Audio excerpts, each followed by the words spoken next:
এই কি হয়েছে গো, কি এত ভাবছো? আমি ভাবছি আমাদের এই ঘরটা না প্লাস্টার করে নেবো।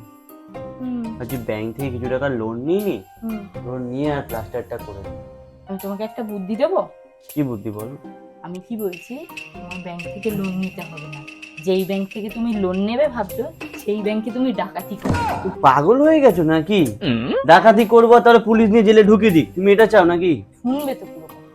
আজকে যদি তুমি ব্যাংক থেকে লোন নাও, তোমাকে 30-40 বছর ধরে সেই লোনটাকে শোধ দিতে হবে। শোধ দিতে হবে। আর ধরো তুমি সেই ব্যাংকে ডাকাতি করলে, কি হবে? তোমার বড় জোর 10-15 বছর জেল খাটতে হবে। তারপর তো তোমায় ছেড়ে দেবে।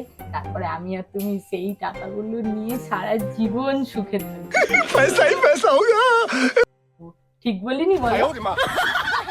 কি হলো?